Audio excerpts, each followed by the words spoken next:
Você já imaginou um bebê mudar o destino de uma casa inteira? Pois foi exatamente isso que aconteceu depois que uma jovem escrava grávida foi cruelmente humilhada, e o que saiu de dentro da barriga dela deixou todos sem palavras. Hoje você vai descobrir um dos episódios mais inesperados e chocantes dessa história, algo que ninguém, absolutamente ninguém, imaginava presenciar. Mas antes de começar, me conta uma coisa. De que cidade você está assistindo este vídeo? Quero muito saber até onde essa história está chegando. E claro, se você gosta de histórias fortes e emocionantes como esta, já se inscreve no canal para não perder os próximos capítulos. O sol de agosto batia impiedosamente sobre a grande mansão Montclair, na Virgínia, naquele dia de 1859. Isabel estava de joelhos no salão principal, esfregando o chão de mármore importado da Itália, quando sentiu a primeira contração forte. Seu ventre de 9 meses estava tão grande que mal conseguia se curvar, mas a senhora Vivienne Montclair não aceitava desculpas. Escrava preguiçosa, gritara pela manhã, o fato de estar prenha não te dá o direito de negligenciar teus deveres. Isabel tinha apenas 22 anos, mas parecia ter 40. Sua pele negra estava marcada por cicatrizes de chicote, suas mãos calejadas de anos de trabalho brutal. Fora comprada 5 anos antes pelo Sr. Auguste Montclair, um dos homens mais ricos e influentes da Virgínia, proprietário de 3 plantações e mais de 200 escravos. A mansão Montclair era conhecida em todo o estado, não pela beleza arquitetônica ou pelos jardins luxuosos, mas pela crueldade com que os proprietários tratavam seus cativos. A gravidez de Isabel era fonte de escândalo e fofoca entre a elite local. Todos sussurravam, todos especulavam, mas ninguém ousava dizer em voz alta o que era óbvio. O bebê que ela carregava tinha pele clara demais, feições delicadas demais. E o Sr. Auguste, que normalmente ignorava completamente suas escravas, parecia particularmente interessado em garantir que Isabel permanecesse saudável durante a gestação, um interesse que não passará despercebido por sua esposa. Vivienne Montclair era uma mulher de 40 anos, magra e amarga, sem filhos próprios após 15 anos de casamento estéril. Sua frustração e humilhação haviam se transformado em veneno puro, direcionado inteiramente para Isabel. Nas últimas semanas, a crueldade de Vivienne havia atingido novos patamares. Forçava Isabel a trabalhar das 5 da manhã até meia-noite, negava-lhe comida adequada, obrigava-a a carregar baldes pesados de água mesmo com o ventre enorme.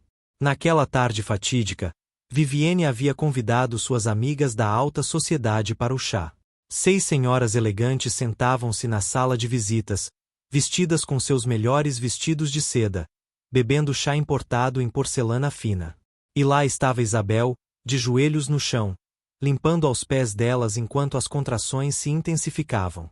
Olhem para ela, disse Vivienne com voz doce mas envenenada, apontando para Isabel com seu leque. Uma perfeita demonstração de por que essas criaturas precisam de disciplina constante. Veja como é preguiçosa, como se arrasta pelo chão.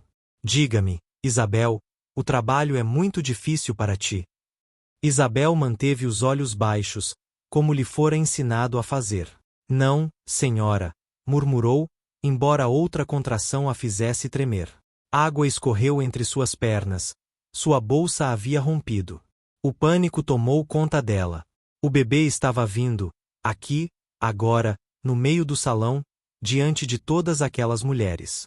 Senhora, Isabel conseguiu dizer, sua voz tremendo, o bebê está chegando. Vivienne levantou-se lentamente, um sorriso cruel nos lábios. O bebê está chegando? Que inconveniente. Minhas amigas estão tentando desfrutar de um chá civilizado, e tu pretendes dar à luz aqui, como um animal. Ela se virou para as outras mulheres. Vejam a falta de decoro dessas criaturas.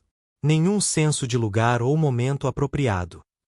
As outras senhoras riram nervosamente, desconfortáveis mas não ousando contradizer a anfitriã. Uma delas, Lady Catherine, uma mulher mais velha com olhos gentis, levantou-se. Vivienne, querida, talvez devêssemos chamar a parteira. Absolutamente não, cortou Vivienne. Esta escrava perturbou meu chá, ela pode lidar com as consequências. Isabel, vá para o porão. Não quero que sujes meu belo salão com teu parto. E nem pense em gritar. Se eu ouvir um único som, ordenarei que te açoitem assim que o bebê nasça. Isabel arrastou-se para fora da sala, lágrimas de dor e humilhação escorrendo por seu rosto. As contrações agora vinham a cada poucos minutos. Ela mal conseguiu descer as escadas até o porão frio e úmido, onde era guardada lenha e ferramentas. Ali, sozinha na escuridão, tremendo de frio e dor, Isabel se preparou para dar à luz sem ajuda, sem conforto, tratada como menos que humana. Mas o que ela não sabia, o que ninguém na mansão sabia, era que este bebê, nascido em humilhação e desprezo, carregava um segredo que abalaria os alicerces da casa Montclair e mudaria o destino de todos ali. Porque às vezes, a verdade tem uma maneira de emergir, não importa quão profundamente tentam enterrá-la. E às vezes, os mais desprezados se tornam os mais poderosos. Enquanto Isabel lutava sozinha no porão escuro, acima dela, no elegante salão, as senhoras retomaram seu chá, conversando sobre bailes e moda, completamente alheias ao fato de que suas vidas, e toda a estrutura social que conheciam, estava prestes a ser abalada até os fundamentos. O porão da mansão Montclair era um lugar de pesadelos. Úmido, frio, cheio de sombras que dançavam à luz fraca que entrava por pequenas janelas no alto. Isabel se encolheu em um canto sobre um monte de sacas de juta, mordendo um pedaço de pano para não gritar. As contrações eram devastadoras, ondas de dor que a faziam ver estrelas. Ela estava completamente sozinha. Acima, podia ouvir o som abafado de risadas elegantes, o tinir de porcelana, música suave de um cravo. O contraste era brutal. Enquanto ela lutava pela vida nos confins escuros da casa, a elite branca se deleitava em luxo, completamente indiferente ao seu sofrimento. Isabel pensou em sua mãe, que havia morrido dando à luz quando Isabel tinha apenas 12 anos. Pensou em sua filha vendida, em todas as mulheres de sua família que haviam sofrido sob o jugo da escravidão. E pela primeira vez em muito tempo, sentiu algo além de desespero, sentiu raiva. Uma raiva ardente, limpa, que queimava mais forte que a dor. Não aqui, sussurrou para si mesma entre contrações. Não vou deixar meu filho nascer em desgraça total. Não vou deixar que eles tirem isso de mim também. Com força que não sabia possuir, Isabel se arrastou até um canto mais limpo do porão, onde havia uma velha colcha esquecida. Estendeu-a no chão, criando um espaço minimamente digno. Encontrou água em um balde, água provavelmente destinada a limpar ferramentas, mas seria suficiente. E ali, sozinha mas determinada, preparou-se para trazer seu filho ao mundo. As horas se arrastaram. A dor era inimaginável, mas Isabel mordeu o pano com tanta força que rasgou. Não gritaria. Não daria a Vivienne Montclair a satisfação de ouvi-la sofrer. Esta era sua batalha, sua força, sua vitória, por menor que fosse. Finalmente, quando o sol começava a se pôr e a luz fraca do porão ficava ainda mais tênue, o bebê veio. Um último esforço monumental, e Isabel sentiu a criança escorregar de seu corpo. Por um momento terrível, houve apenas silêncio. Então, o choro. Forte, indignado, vivo. Com mãos trêmulas, Isabel pegou o bebê. Era um menino. Limpou-o como pôde com a água e pedaços de pano limpo que encontrou. E foi então que viu.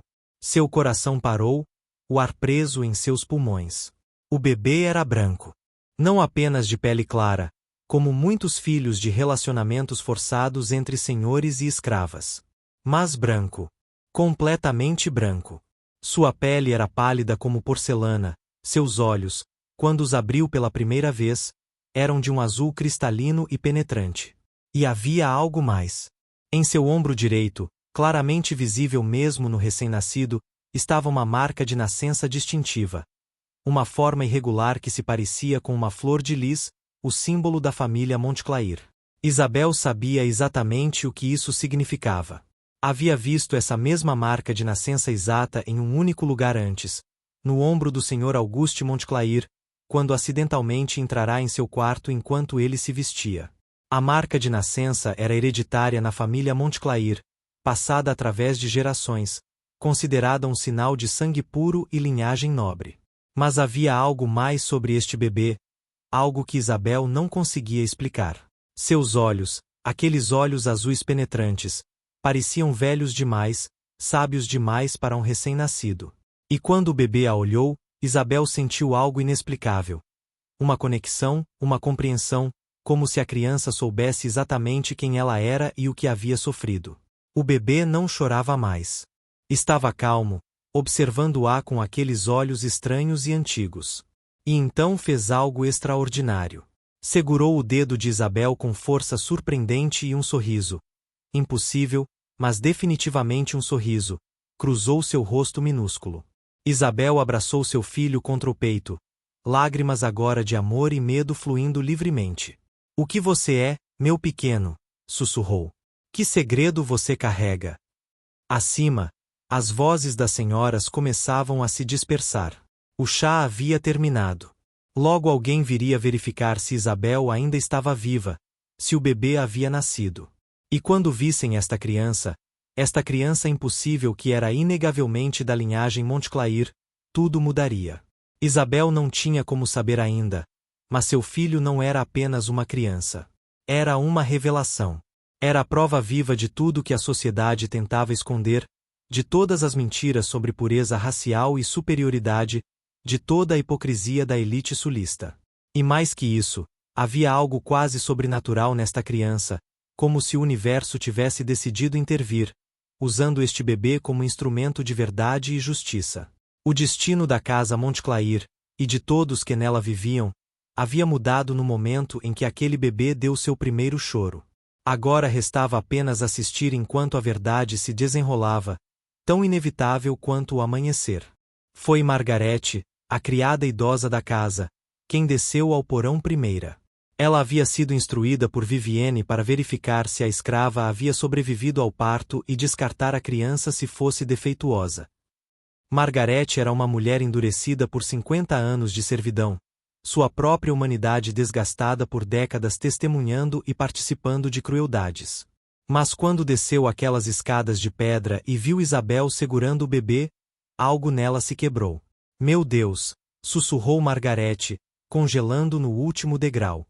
Suas mãos voaram para sua boca. Meu Deus Todo-Poderoso! Isabel a olhou com olhos suplicantes. Por favor, disse baixinho. Por favor, não leve ele de mim. Mas Margarete mal a ouvia. Estava fixada no bebê, na sua pele alabastro, nos olhos azuis impossíveis, na marca de nascença que era inconfundível.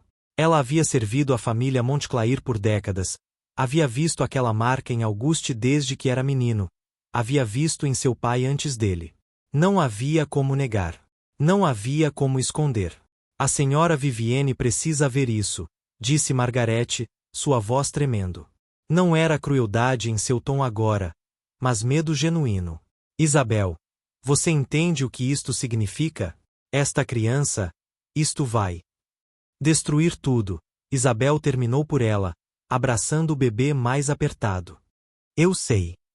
Margarete subiu as escadas rapidamente, deixando Isabel sozinha mais uma vez. O bebê havia começado a chorar, um choro alto, exigente, que ecoava pelo porão como uma proclamação. Isabel o colocou no peito, e a criança se alimentou avidamente, seus olhos azuis nunca deixando o rosto dela. Minutos depois, ouviu-se o som de passos rápidos múltiplos descendo as escadas. Vivienne Montclair apareceu primeiro, seu vestido de seda azul incongruente no ambiente sórdido do porão.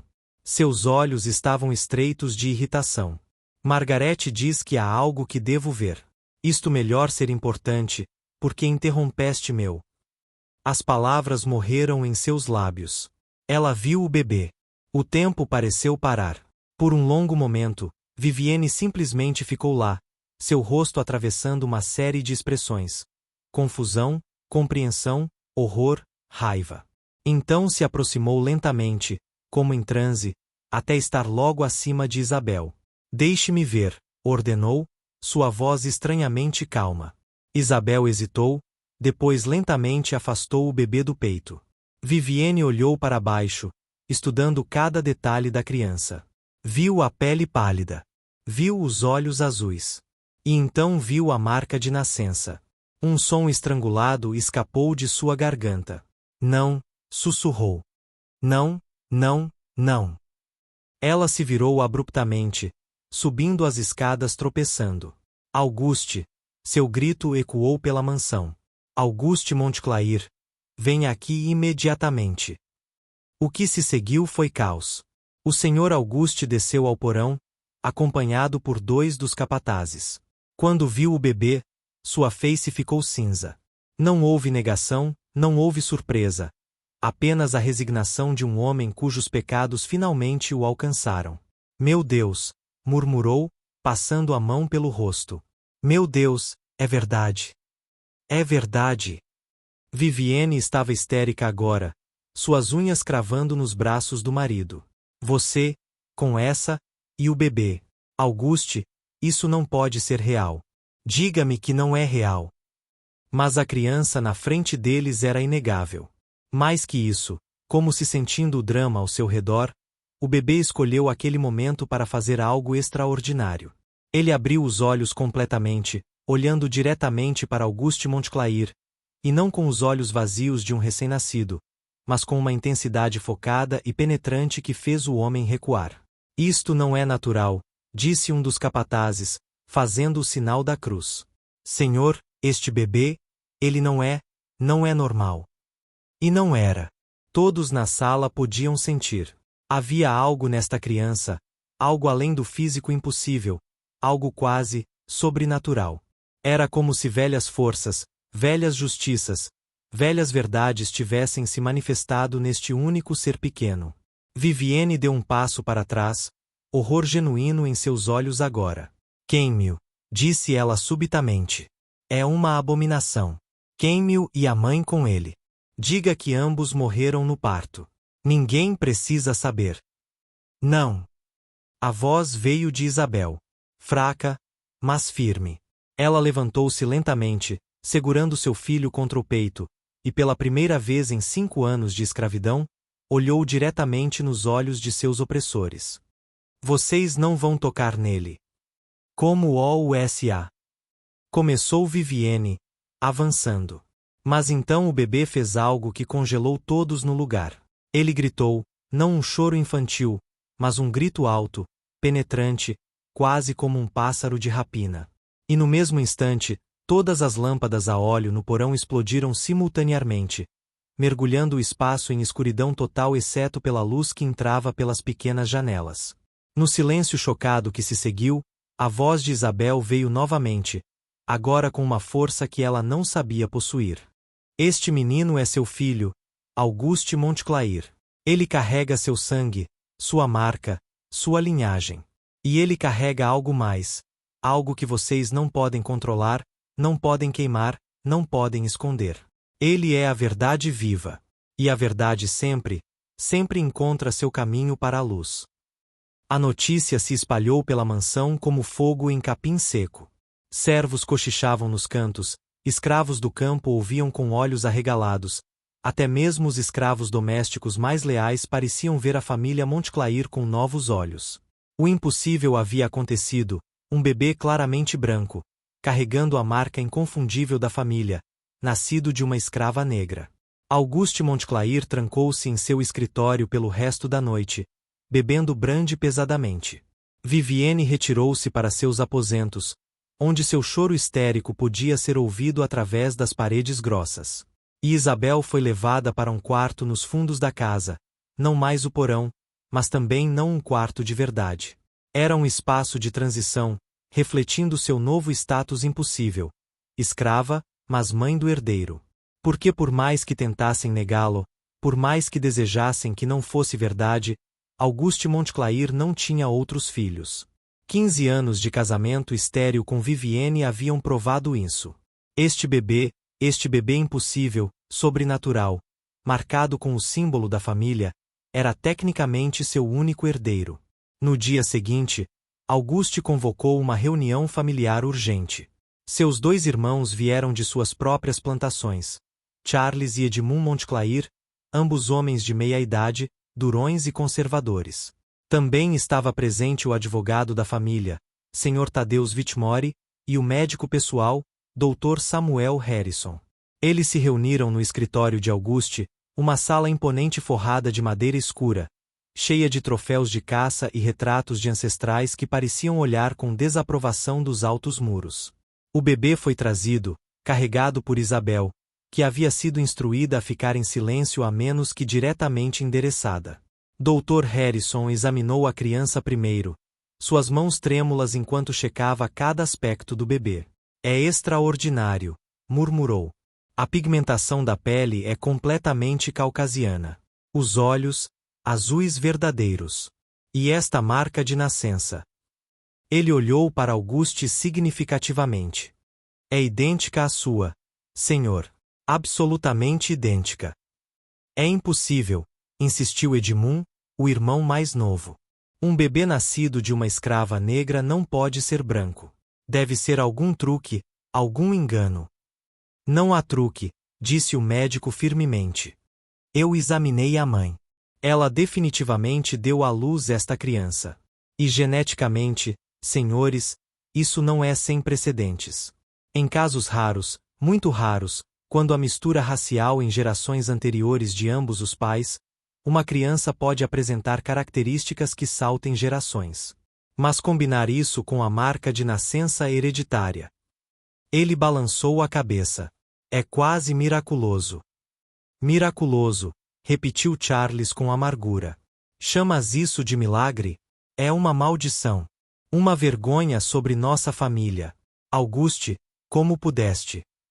Suficiente, cortou Auguste, embora sua voz estivesse sem sua autoridade usual.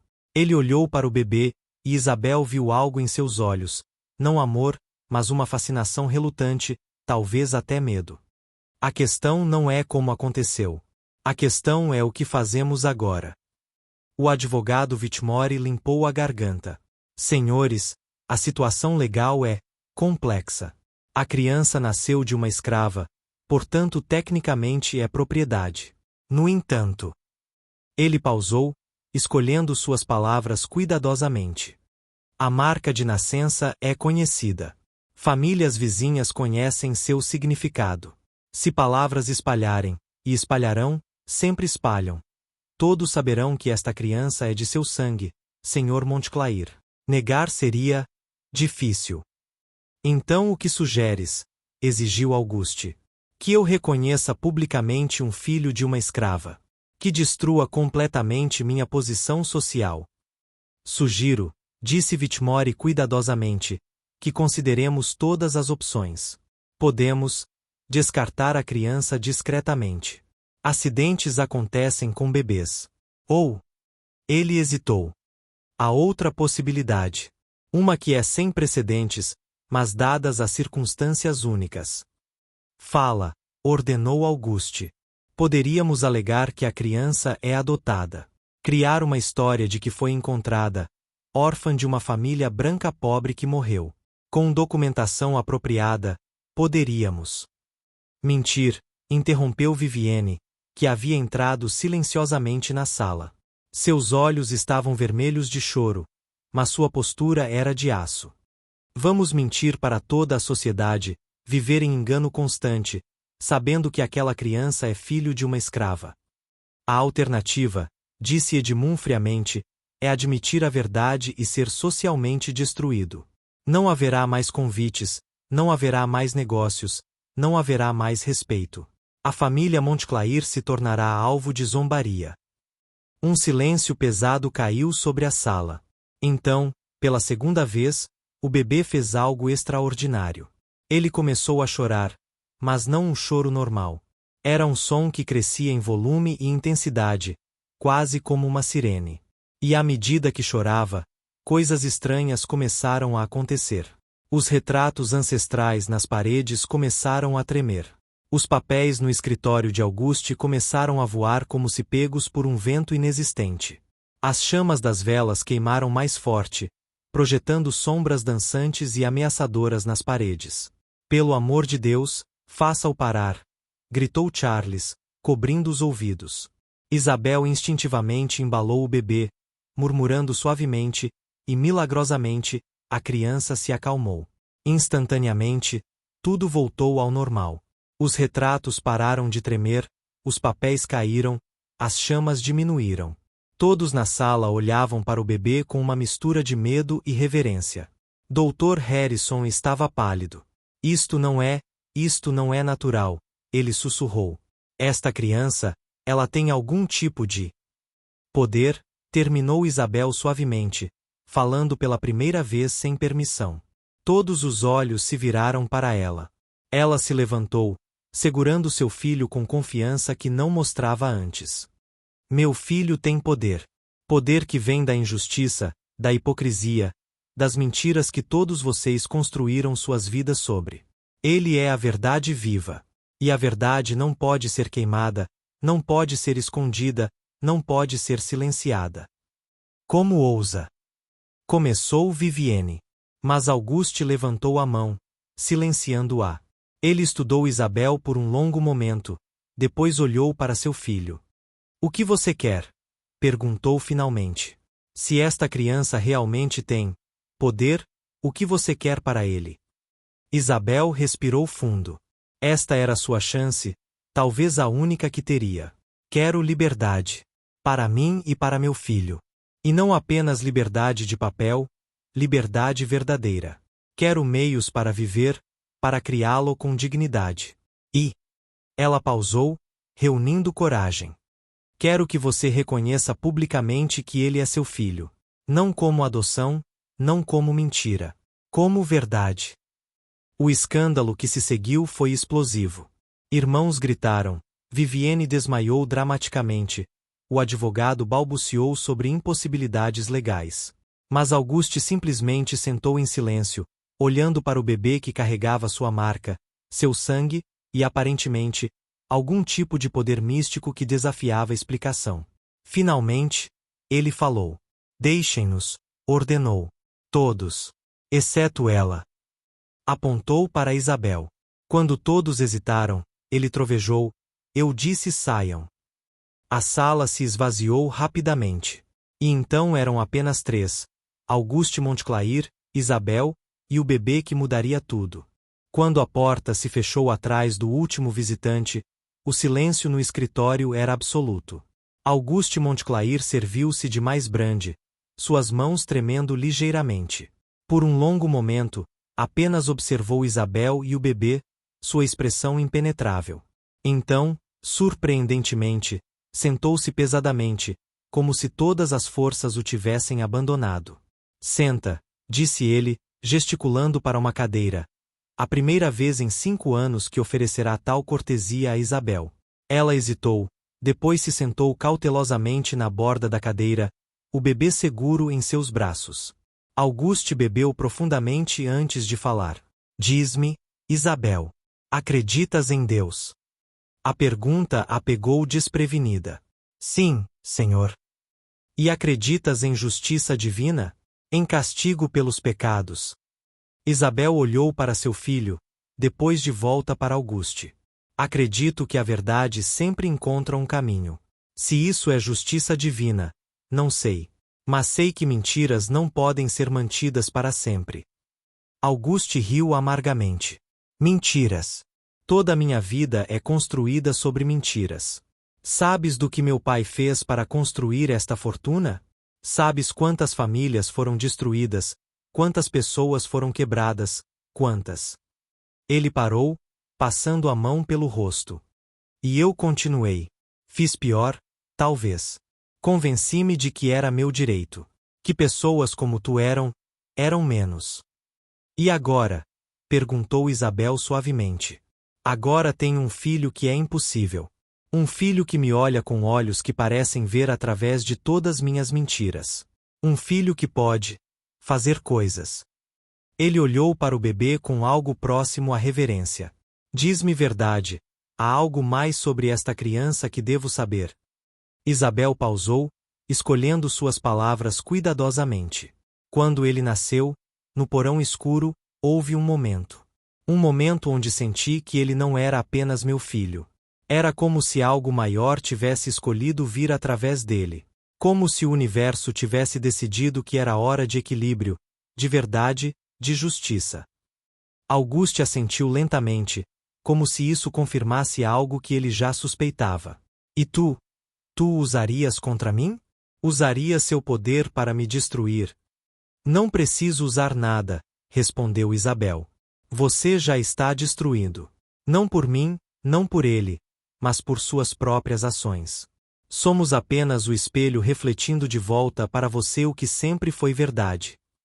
O silêncio se estendeu novamente. Então Auguste fez algo completamente inesperado. Levantou-se, aproximou-se e ajoelhou-se na frente de Isabel. Suas mãos tremiam quando alcançou o bebê. Posso? Isabel, chocada, hesitou apenas um momento antes de colocar cuidadosamente a criança nos braços de Auguste. Foi a primeira vez que ele realmente segurou seu filho. O bebê abriu os olhos, aqueles olhos azuis penetrantes fixando-se no rosto de Auguste. E então aconteceu algo extraordinário. Lágrimas começaram a rolar pelo rosto do homem. Lágrimas de arrependimento, de vergonha, de realização do horror de sua vida. Meu filho, sussurrou Auguste.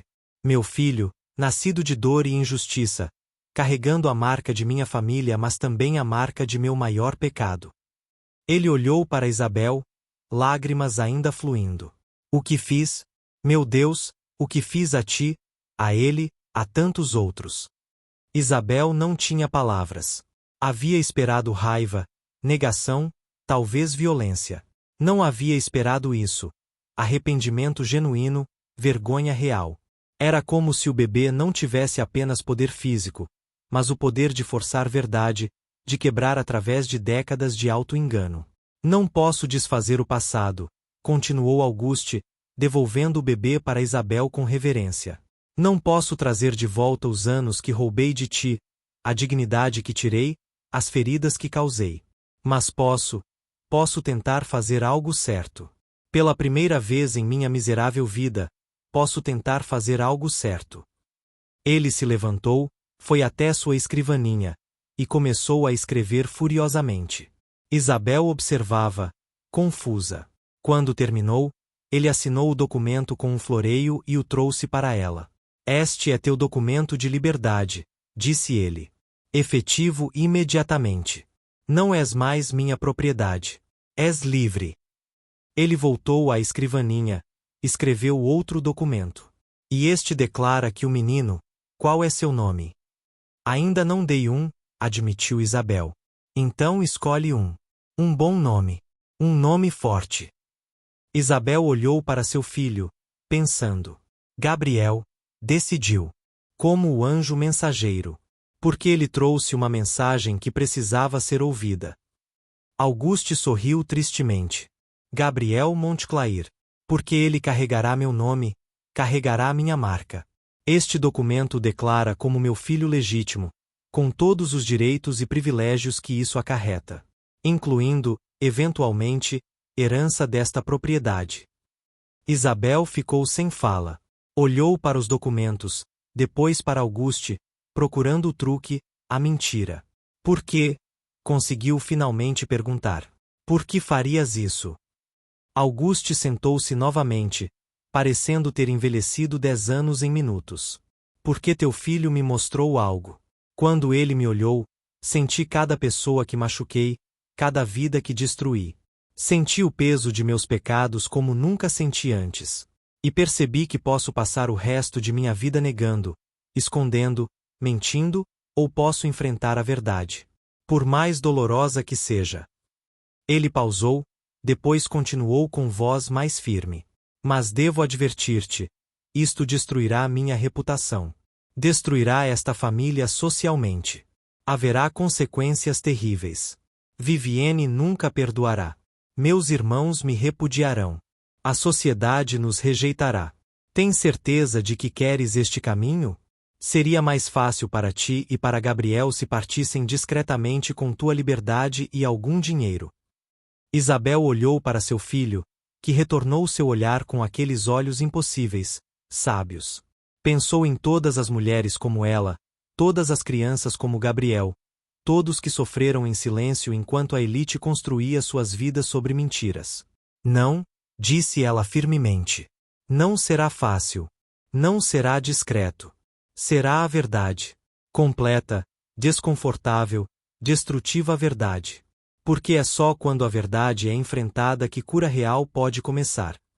Auguste assentiu, como se esperasse, ou esperasse, essa resposta. Então que assim seja. Amanhã, convocarei um encontro público. A notícia de que Auguste Montclair convocaria um anúncio público espalhou-se como pólvora. Rumores selvagens circulavam, uns sobre herdeiro adotivo, outros sobre escândalo financeiro. Poucos sabiam a verdade completa, mas todos sentiam que algo monumental estava prestes a acontecer. Na manhã do anúncio, a mansão fervia. Servos preparavam o salão para quase 100 convidados. Vivienne permaneceu trancada em seus aposentos, recusando-se a participar. Os irmãos de Auguste fizeram última tentativa de dissuadi-lo. É suicídio social, implorou Edmund. Por 45 anos vivi uma mentira, respondeu Auguste firmemente. Talvez seja a hora de viver na verdade, não importa o custo. Às 2 da tarde, o salão estava lotado. Toda a elite da região, fazendeiros ricos, políticos, juízes, médicos e suas esposas. A tensão era palpável. Auguste entrou, e a conversa cessou. Convoquei-vos aqui para fazer um anúncio de extrema importância, começou ele. Muitos me conhecem há anos. Respeitam o nome Montclair. Mas hoje, devo confessar algo que pode destruir esse respeito completamente. Ele respirou fundo. Há 5 anos, cometi grave pecado. Forcei-me sobre uma de minhas escravas, Isabel. E desta união forçada, nasceu uma criança. O salão explodiu em exclamações. Auguste ergueu a mão, pedindo silêncio. Mas esta criança é especial. De maneiras que desafiam explicação. Fez um gesto. Isabel entrou, carregando Gabriel. O choque foi instantâneo. O bebê é branco, sussurraram vozes. Auguste aproximou-se, revelando a marca de nascença. Este menino é meu filho. Seu nome é Gabriel Montclair. E é meu herdeiro reconhecido legalmente. O caos foi absoluto. Lady Catherine levantou-se. Auguste, a criança pode ser tua, mas vem de escrava. Sérias pária. Minha família já está destruída, respondeu Auguste. Foi destruída quando construí fortuna sobre escravidão. Quando estuprei uma mulher sem poder para recusar. Talvez seja a hora de construir algo sobre verdade. Juiz Thornton levantou-se furioso. Isto é ultrajante. Onde isso termina? Termina quando paramos de fingir superioridade, respondeu Auguste. Foi então que Gabriel interveio. Começou a brilhar, literalmente brilhar. A audiência recuou. Bruxaria! Gritaram. Mas então Gabriel falou. Impossível para bebê de um dia, um canto hipnótico. E imagens apareceram no ar. Escravos açoitados, famílias separadas, crianças arrancadas de mães, homens enforcados, mulheres violadas. Toda a brutalidade sobre a qual a sociedade sulista estava construída. Pessoas choraram. Alguns cobriram olhos. Outros ficaram paralisados, forçados a confrontar pecados enterrados. Quando as imagens desapareceram, silêncio absoluto. Lady Catherine falou primeiro, voz tremendo. O bebê nos mostrou o que somos. Olhou para Isabel e Gabriel. Perdoa-me. Perdoa-nos a todos. Juiz Thornton apontou acusador. Isto é abominação. Esta criança deve ser. Gabriel olhou.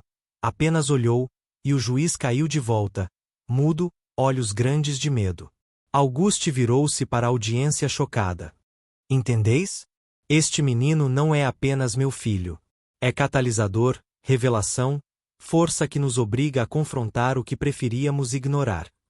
Caminhou até Isabel, colocando mão respeitosa em seu ombro.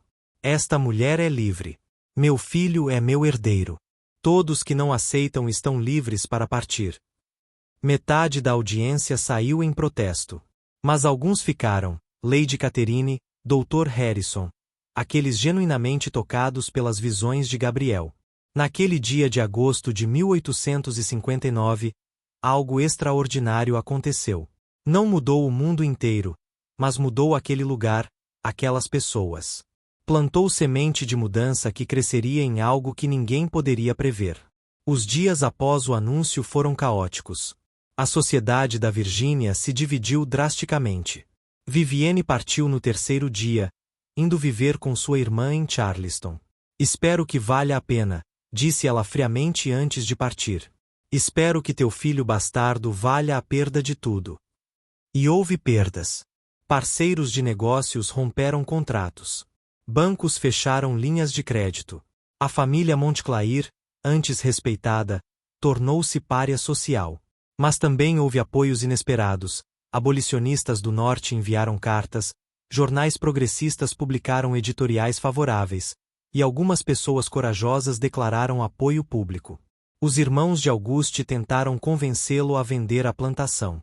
Não venderei, respondeu Auguste firmemente. Libertarei todos os escravos desta plantação. Dar-lhes-ei documentos de liberdade e a opção de ficarem como trabalhadores pagos. Estás completamente insano, gritou Charles. Será ruína financeira. Mas Auguste manteve-se firme. A libertação aconteceu numa manhã nebulosa. Auguste reuniu todos os 240 cativos no pátio principal. Hoje, declaro todos vocês livres, anunciou. Não mais propriedade. Pessoas livres, donas de seus destinos. O choque foi seguido por lágrimas, orações, celebrações contidas. Cerca de metade decidiu partir, buscando famílias ou novos começos. Mas surpreendentemente, metade ficou, alguns por falta de opções, mas muitos porque viram mudança genuína e quiseram fazer parte dela. A propriedade transformou-se. Trabalho agora era voluntário e pago. Condições melhoraram. Uma escola foi estabelecida, com Isabel ensinando leitura e escrita.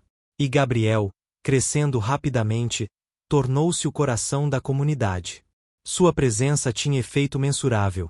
Disputas se resolviam mais facilmente, pessoas encontravam capacidade de perdoar, cooperação florescia. Visitantes começaram a aparecer, curiosos, céticos, buscadores de algo mais. Auguste criou dias onde visitantes eram bem-vindos. Um desses visitantes mudaria tudo novamente.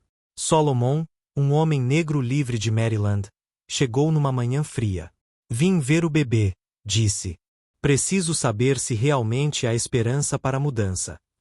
Quando viu Gabriel, que agora demonstrava habilidades ainda mais extraordinárias, Solomon ficou atônito. E então Gabriel falou, palavras claras, impossíveis para um bebê de meses: você sofreu. Sofreu e lutou e perdeu. Mas ainda há trabalho a fazer. Solomon chorou. Como você sabe? Eu vejo, respondeu Gabriel. Vejo o que foi, o que é, e o que pode ser. Solomon ficou, trazendo aliados, professores, organizadores, líderes. Juntos, transformaram a propriedade Montclair de experimento interessante em modelo replicável de comunidade integrada e igualitária. Gabriel continuou crescendo, suas habilidades expandindo. Curava feridas com toque, acalmava temperamentos com olhar, até preveniu um incêndio apontando para a chaminé defeituosa horas antes. Mas seu efeito mais importante era simplesmente sua existência, prova viva de que categorizações raciais eram absurdas. Quando a Guerra Civil começou em 1861, a propriedade Montclair era a ilha de possibilidade futura em mar de conflito. E Gabriel, olhando para as nuvens de guerra, disse algo profético: guerra virá. Sofrimento virá. Mas da guerra surgirá liberdade. E desta liberdade, eventualmente virá justiça. A Guerra Civil atingiu a Virgínia brutalmente. A propriedade Montclair, com sua comunidade mista em comum, estava em posição precária. Auguste declarou refúgio pacifista, mas guerra não respeita neutralidade. Forças de ambos os lados saquearam a propriedade múltiplas vezes, embora nunca completamente. Alguns diziam devido à reputação de Gabriel. Gabriel, agora 3 anos mas com sabedoria anciã, tornou-se ponto focal de esperança. Soldados que o encontravam partiam mudados. Uma história famosa conta de um capitão da União que veio para enforcar Auguste, mas encontrou Gabriel. O menino segurou sua mão, e o capitão sentiu cada pessoa que havia matado, cada ordem cruel. Partiu sem enforcar ninguém, conhecido depois por tratar prisioneiros com humanidade. Isabel amadureceu em líder formidável, negociando com exércitos, gerenciando recursos escassos, mantendo a comunidade unida. Sua relação com Auguste evoluiu para respeito mútuo profundo, parceria forjada em transformação compartilhada. Em 1863, a proclamação de emancipação mudou tudo. A propriedade Montclair, que havia antecipado a emancipação por anos, tornou-se modelo. Representantes do governo visitaram. Frederick Douglass veio pessoalmente, expressando cautiosa esperança. Sua conversa com Gabriel foi profundamente comovente. Este menino, Douglass escreveu depois, carrega em sua existência a refutação de cada argumento para a supremacia racial. Ele é negro e branco, escravo e livre, impossível e real. E em sua impossibilidade, revela a verdade profunda. Todas nossas categorias são construções humanas que podem ser desconstruídas. A guerra terminou em 1865. Auguste segurava Gabriel quando notícia chegou. Vivemos para ver o fim desta instituição monstruosa, disse ele, chorando. Gabriel corrigiu suavemente, o fim da escravidão legal. Mas não o fim de injustiça. Essa luta continuará por gerações. Mas hoje é um começo. Nos anos seguintes, a propriedade tornou-se centro para a reconstrução. Solomon estabeleceu escolas para libertos em 5 condados. Isabel viajou, dando palestras. Uma das primeiras mulheres negras a fazer isso publicamente. Gabriel cresceu de maneiras que desafiavam explicação. Por 8 anos, sua maturidade estava décadas além. Mediava conflitos com sabedoria salomônica, curava feridos física e emocionalmente, continuava manifestando poderes inexplicáveis. Visitantes vinham do mundo inteiro. Alguns o chamavam santo, outros bruxo. Mas Gabriel insistia, sou testemunha. Testemunha do que foi, lembrança do que não deve ser, e farol do que pode ser. Auguste morreu em 1870, aos 56. No leito de morte, perguntou a Isabel, perdoas-me? Perdoei faz tempo, respondeu ela. Mas mais importante, transformaste-te. Auguste olhou para Gabriel. Qual é teu veredito sobre teu velho pai? Gabriel sorriu. Não julgo, pai. Mas vejo. E vejo um homem que começou em escuridão mas caminhou para a luz. Não chegou tão longe quanto poderia, mas foi mais longe que muitos. E isso tem valor. Auguste deixou tudo para Gabriel, mas mais importante, deixou exemplo, imperfeito, complicado, mas ainda assim exemplo de que mudança é possível, redenção é atingível, verdade eventualmente prevalece. Anos passaram. Gabriel cresceu em jovem extraordinário, fisicamente normal, mas com aquele olhar penetrante que via através de pretensões. Usou a propriedade Montclair e fortuna restaurada para fundar escolas, hospitais e programas de treinamento para ex-escravos. Mas seu impacto foi além do material. Tornou-se orador poderoso, advogando por direitos civis décadas antes do movimento tomar forma nacional. Sua própria existência, impossível, inexplicável, transcendendo categorias raciais, era argumento permanente contra a supremacia branca. Em 1880, aos 21 anos, deu um discurso memorável em Washington, D.C. Eu não deveria existir, declarou. Segundo leis da natureza e sociedade, minha existência era impossível, abominação. Mas existo. E através de minha existência, uma verdade simples é revelada. Nossas categorias são mentiras. Pausou, deixando palavras penetrarem. Não há raça superior. Não há destino divino de um povo sobre outro. Não há justificação moral para qualquer sistema que nega a humanidade completa. Essas são mentiras. E mentiras, não importa quão confortáveis, eventualmente desmoronam diante da verdade. O discurso foi publicado nacionalmente, debatido em universidades, citado por líderes. Gabriel tornou-se figura nacional, amada por alguns, odiada por outros, mas impossível de ignorar. Isabel viveu até 72 anos, morrendo em 1909. Escreveu memórias que se tornaram texto fundamental. No capítulo final, refletiu: Gabriel foi presente. Lembrança viva de que justiça, mesmo quando parece impossível, encontra maneiras de manifestar. Que verdade, não importa quão profundamente enterrada, eventualmente emerge. Gabriel viveu longa vida, surpreendentemente longa. Morreu em 1945, aos 86, tendo testemunhado o fim da escravidão, reconstrução, era Jim Crow, 2 guerras mundiais. Nunca casou, dedicando vida ao trabalho de justiça social. Suas palavras finais foram: diga a eles que verdade é plantada não em grande declaração mas em pequeno ato de coragem. Minha mãe, sozinha no porão, decidindo que seu filho seria mais que sua escravidão. Meu pai, decidindo que redenção valia mais que reputação. Essas são sementes de mudança. E enquanto tais sementes forem plantadas, justiça eventualmente florescerá. Hoje, a história de Gabriel Montclair é ensinada em escolas. Sua casa de nascimento é marco histórico. Suas palavras são citadas por ativistas. Mas talvez seu legado mais importante seja simplesmente isto: ele provou que mudança é possível. Que mesmo dos lugares mais escuros, luz pode emergir. Que verdade, não importa quão inconveniente, eventualmente prevalecerá. A história de Isabel, humilhada e desesperada, dando à luz um filho que mudaria tudo, é história sobre possibilidade humana. Sobre poder de verdade. Sobre justiça encontrando caminho mesmo através dos sistemas mais opressivos. Na América ainda lutando com legados de escravidão e racismo, a história de Gabriel serve como lembrança.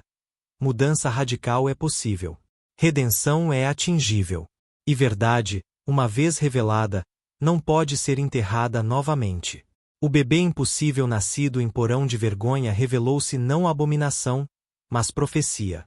Não maldição, mas bênção. Não fim, mas começo de algo que continua. A luta contínua por dignidade humana, igualdade e justiça para todos. E enquanto essa luta continua, o espírito de Gabriel vive. Em cada ato de coragem contra a injustiça. Em cada escolha de verdade sobre mentira confortável.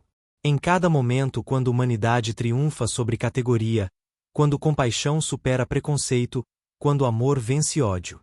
Essa é a história de Gabriel Montclair, de sua mãe Isabel. E no fim, é história sobre todos nós, nosso potencial para mudança, nossa responsabilidade para a verdade, nossa capacidade para criar mundo melhor, não importa quão impossível pareça. Anos passaram. Gabriel cresceu em um jovem extraordinário, fisicamente normal agora, embora ainda carregasse aquele olhar penetrante que parecia ver através de pretensões. Ele usou a propriedade Montclair e sua crescente fortuna, restaurada através de negócios éticos conduzidos por Solomon e Isabel, para fundar escolas, hospitais e programas de treinamento vocacional para ex-escravos. Mas seu impacto foi além do material. Ele tornou-se orador poderoso, advogando por direitos civis décadas antes do movimento tomar forma nacional. Sua própria existência, impossível, inexplicável, transcendendo categorias raciais rígidas, era argumento permanente contra a supremacia branca e segregação. Em 1880, quando Gabriel completou 21 anos, deu um discurso que seria lembrado por gerações. Falando para a audiência de milhares em Washington, D.C., ele contou sua própria história: nascimento no porão, humilhação de sua mãe, transformação de Auguste, anos de guerra, trabalho de reconstrução. Eu não deveria existir, declarou ele. Segundo as leis da natureza tal como compreendidas na época, um bebê como eu era impossível. Segundo as leis da sociedade, minha existência era abominação. Mas existo. E através de minha existência, através da impossibilidade que represento, uma verdade simples mas profunda é revelada. Nossas categorias são mentiras. Ele pausou, permitindo suas palavras penetrarem. Não há raça superior. Não há destino divino de um povo sobre outro. Não há justificação moral para qualquer sistema que nega a humanidade completa a qualquer pessoa. Essas são mentiras. E mentiras, não importa quão confortáveis, não importa quão lucrativas, eventualmente desmoronam diante da verdade. O discurso foi publicado em jornais nacionalmente. Foi debatido em universidades. Foi citado por líderes civis, pregado de púlpitos, discutido em salões e salões. Gabriel tornou-se figura nacional, amada por alguns, odiada por outros, mas impossível de ignorar por qualquer um. Isabel viveu para ver 72 anos, morrendo pacificamente em 1909. Ela havia escrito suas memórias, da escravidão à liberdade, a história da mãe de Gabriel, que se tornaria texto fundamental para estudantes de história americana. Em seu capítulo final, refletiu sobre o significado do filho impossível que havia dado à luz naquele dia terrível de agosto. Gabriel foi presente, escreveu ela. Presente para mim, certamente, tirando-me de desespero e elevando-me a propósito. Mas mais importante, presente para o mundo. Lembrança viva de que justiça, mesmo quando parece impossível, encontra maneiras de manifestar. Que verdade, não importa quão profundamente enterrada, eventualmente emerge. E que mudança, mesmo a mais radical, pode começar nos lugares mais improváveis. Gabriel viveu longa vida, surpreendentemente longa. Ele morreu em 1945, aos 86 anos, tendo testemunhado o fim da escravidão, reconstrução, era Jim Crow, Primeira Guerra Mundial, Grande Depressão e início da Segunda Guerra Mundial. Nunca casou, nunca teve filhos próprios, dedicando vida inteira a trabalho de justiça social. Mas deixou legado que se estendeu muito além de seus anos. A propriedade Montclair tornou-se museu e centro educacional. Escolas que ele fundou continuaram operando. E mais intangível, mas talvez mais importante, ele mudou conversação sobre raça na América. Não sozinho, certamente não completamente, mas inegavelmente. Suas palavras finais, faladas a ex-estudante que se tornará assistente, foram estas: diga a eles, diga a todos, que verdade é plantada não em grande declaração mas em pequeno ato de coragem. Minha mãe, sozinha no porão, decidindo que seu filho seria mais que sua escravidão. Meu pai, decidindo que redenção valia mais que reputação. Todas as pessoas anônimas que escolheram dignidade sobre facilidade. Essas são as sementes de mudança. E enquanto tais sementes forem plantadas, justiça eventualmente florescerá. Hoje, a história de Gabriel Montclair, o bebê impossível que nasceu em humilhação mas mudou o destino de casa, comunidade, em pequena mas significativa maneira, país, é ensinada em escolas. Sua casa de nascimento é marco histórico. Suas palavras são citadas por ativistas de direitos civis. Mas talvez seu legado mais importante seja simplesmente isto: ele provou que mudança é possível. Que mesmo dos lugares mais escuros, luz pode emergir. Que verdade, não importa quão inconveniente ou impossível, eventualmente prevalecerá. E que cada um de nós, não importa quão impotente pensemos ser, carrega potencial para catalisar transformação. A história de Isabel, humilhada e desesperada, dando à luz um filho que mudaria tudo, não é apenas história de uma mulher ou uma criança. É história sobre possibilidade humana. Sobre o poder de verdade. Sobre justiça encontrando o caminho mesmo através dos sistemas mais opressivos. E na América ainda lutando com legados de escravidão e racismo, ainda procurando reconciliação e justiça, a história de Gabriel serve como lembrança. Mudança radical é possível. Redenção é atingível. E verdade, uma vez revelada, não pode ser enterrada novamente. O bebê impossível nascido em porão de vergonha revelou-se não abominação, mas profecia. Não maldição, mas bênção. Não fim, mas começo de algo que continua até hoje. A luta contínua por dignidade humana, igualdade e justiça para todos. E enquanto essa luta continua, o espírito de Gabriel, testemunha, catalisador, lembrete, vive. Em cada ato de coragem contra a injustiça. Em cada escolha de verdade sobre mentira confortável. Em cada momento quando a humanidade triunfa sobre categoria, quando compaixão supera preconceito, quando amor vence ódio.